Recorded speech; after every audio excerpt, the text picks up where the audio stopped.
আসসালামু আলাইকুম। আজকে আমি একটি প্রোডাক্ট নিয়ে আলোচনা করব। প্রোডাক্টটির নাম হচ্ছে অ্যা অ্যামো আউট। আ আমরা যদি দেখি এই প্রোডাক্টটি অ্যামো আউট এবং একটি সুন্দর ইনফরমেশন ও আমরা প্রোভাইড করছি। অ্যামো আউট সুন্দর একটা পদসার।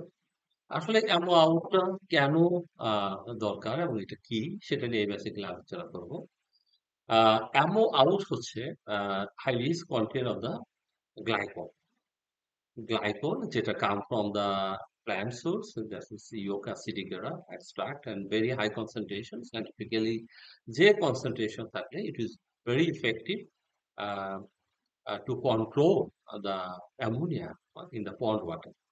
আমরা যে পানির মধ্যে যে অ্যামোনিয়া থাকে এবং পুকুরের মধ্যে যে অ্যামোনিয়া থাকে, এই অ্যামোনিয়াকে কন্ট্রোল করার জন্য অ্যামো আউট এটা খুবই দরকার। কারণ অ্যামো আউটের মধ্যে আছে একটা হাই কনসেনট্রেশন আ গ্লাইকো আ যে যেটা কিনা ২ টা পার্ট আছে গ্লাইকোলের। এটাকে অ্যাম্পোফিলিক বলা হয়। একটা হাইড্রোফিলিক প্রপার্টিজ আরেকটা হচ্ছে হলো আ লিপোফিলিক প্রপার্টিজ। এর যে ২ টি অংশ, এটার মধ্যে যে অংশটুকু হাইড্রোফিলিক প্রপার্টিজ আছে, সেটা কি করে পানির মধ্যে যে অ্যামোনিয়া থাকে, সেই অ্যামোনিয়াকে সেটা কি করে আ আপনার শোষণ করে, অ্যাবজর্পশন করে এবং নিউট্রালাইজ করে ফেলে। আর লিপোফিলিক হলো যে অ্যামোনিয়াটা চর্বির মধ্যে থাকে। মানে তৈলাক্ত অংশ থাকে। পানির মধ্যে কিছু তৈলাক্ত পদার্থ থাকে। এর মধ্যে কিছু অ্যামোনিয়া বাইন্ড করে থাকে। এই অ্যামোনিয়াকে সে নিউট্রালাইজ করে এবং সেই অ্যামোনিয়াকে কন্ট্রোল করে ফেলে। যার কারণে আমরা কমপ্লিটলি ওয়াটারের মধ্যে পানি এবং কোন তৈলাক্ত সাবস্টেন্স এর মধ্যেও যদি অ্যামোনিয়া থাকে সেটাকে 100% আউট করে ফেলে। সেই প্রোডাক্টের নাম হচ্ছে হলো আমানত।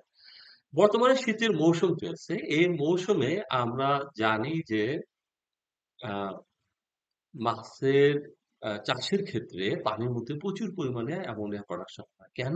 শীত মৌসুমে যে নাইট্রিফাইং যে ব্যাকটেরিয়া গুলো আছে, এই ব্যাকটেরিয়া গুলো প্রপারলি কাজ করতে পারে না। যে ব্যাকটেরিয়াটা বেসিক্যালি এই অ্যামোনিয়াকে কন্ট্রোল করে সেই নাইট্রেটকে নাইট্রেটে কনভার্ট করতে পারে। কিন্তু তাদের এফিসিয়েন্সিটা এই শীতকালে খুব একটা থাকে না। দ্যাটস ওয়াই আমাদের কিন্তু ডিপেন্ড করতে হচ্ছে একটা uh glycol rich containing glycol substance এর উপর। সেটা হচ্ছিল অ্যামাউন্ট। এই অ্যামাউন্ট এর মাধ্যমে আমরা কি করতে পারি? আমরা এই আ কন্ট্রোলটা করতে পারি কোথায়? যে অ্যামোনিয়াটা আছে যেটা নাকি মাছের জন্য প্রচন্ড ক্ষতিকারক। তাকে কিন্তু আমরা কন্ট্রোল করতে পারি। পাশাপাশি যে কাজটা হয় সেখানে জুপ্লাঙ্কটন এবং ফাইটোপ্লাঙ্কটন এর প্রচুর পরিমাণে প্রোডাকশনটা বেড়ে যাবে। এবং খুব বেনিফিশিয়াল ব্যাকটেরিয়া গ্রো হতে সহায়তা করবে।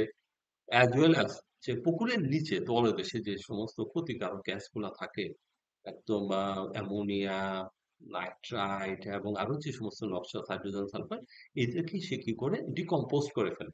সো ডিকম্পোজ করার ফলে সেগুলা কিন্তু অনেকটাই ফার্টিলাইজার এ কনভার্ট হয়ে যাচ্ছে এবং সেখান থেকে কিন্তু ভালো পরিমাণে এবং ফাইটোপ্লাঙ্কটন প্রোডাকশন হচ্ছে। এটা প্রায় খুবই আমরা যদি দেখি ইনফরমেশনটা যদি দেখি ৩ থেকে ৪ মিলি প্রতি শতকে ব্যবহার করতে হবে। তার মানে ৩০০ থেকে ৪০০ মিলি পার করে কিন্তু ব্যবহার করলে আপনার চমৎকার আউটপুট পাবেন বা রেজাল্ট পাবেন।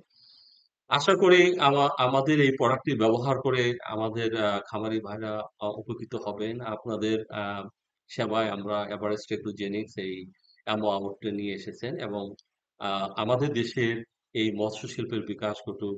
মৎস্য শিল্পের মাধ্যমে এই দেশ প্রোটিনে সমৃদ্ধশালী হোক এবং দেশের ইয়ং জেনারেশন শিক্ষিত লোকজন আরো মৎস্য শিল্পে আসুক এবং এই দেশের মাছের চাহিদা, প্রোটিনের চাহিদা আমরা পূরণ করে আমরা যেন আমাদের প্রতিটা মাছকে যেন এক্সপোর্ট করে ফরেন কারেন্সি দেশে নিয়ে আসতে পারি। সেই লক্ষ্যে আসুন সবাই মিলে কাজ করি। এভারেস্ট এগ্রোজেনিক্স এই ধরনের হাই কনটেন্ট যে গ্লাইকল যে কন্টেইনিং প্রোডাক্ট অ্যামো আউট আপনাদের কাছে নিয়ে আসবে এবং ভালো, ভালো সলিউশন নিয়ে আসবে এবং এই সুন্দর দেশটাকে গঠন প্রত্যাশা কামনা করে আজকের মতো শেষ করছি। আল্লাহ হাফেজ। সবাই ভালো থাকবেন।